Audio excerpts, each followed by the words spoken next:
Gideon Rosner and Fiona Scott. Now, today, the University of Queensland, Gideon, have come up with a new idea.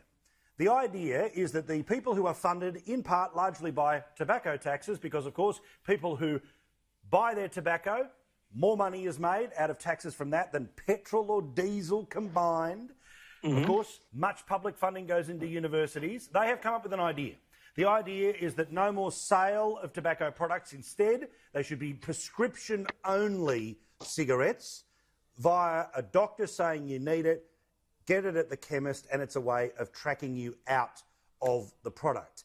Remember, of course, we have on top of this a federal government that will not even engage properly in the vaping conversation. So the universities, in part funded by the people who smoke, think the best way for them to kick on is for no one to smoke at all. Gideon, do you think prescription-only smokes is the way to go for the future?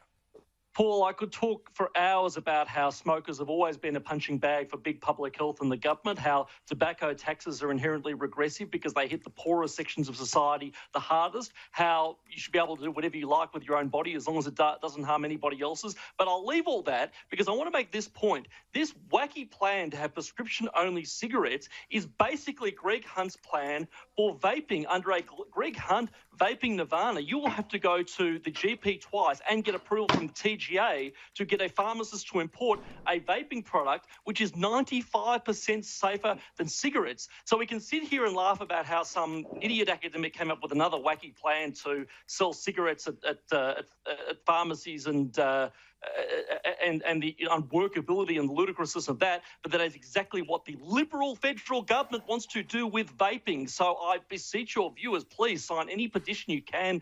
Help us in the vaping community to keep this wonderful product legal and a safe alternative for people who want to quit smoking. Junior super producer Katie is just screaming in my ear. She agrees, she agrees, she agrees. Fiona, we know what... Now, look, everyone knows where I am on this, right? I smoke cigars. I've got one just sitting there in the smoking area not far from here. I look forward to it in about, around 15 minutes or so? Anyway, looking forward to that. But I also know the obvious, right, which is that product kills.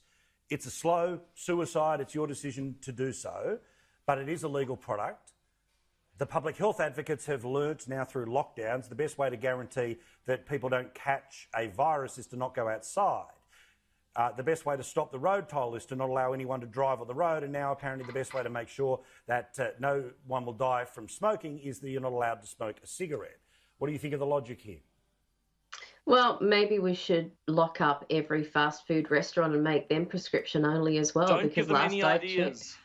Last I checked, a cheeseburger and fries weren't so good for you either. So, I mean, how far do you want to go in this? This is nanny state central. I mean, this is absolutely ridiculous. I'm not a smoker. I kind of probably am more on the Greg Hunt school of thought when it comes to some of the vaping areas. Sorry, Gideon. You can. I'm glad I'm a state away that you can't get any. And mind you can't leave your house anyway. But look, I do think this is just a stretch too far. I mean, this is something, if you want to do it with your own body, knock yourself out, go for it. But likewise, I mean, we do need to be able to allow people to live their life. And I think the sad thing of 2020 is exactly that, the overstep of all these bureaucrats that think that they can tell us how to live, where we can live, how we can live, where we can go, what time we can be out of our homes, what time we have to be home again. I caught a train today, heaven forbid, and there's a little sticker on the chair that says where I'm allowed to sit and where I'm not allowed to sit. I mean, at some point we have to realise that this is just ridiculous. This is a complete robotic nanny state, and it has to end.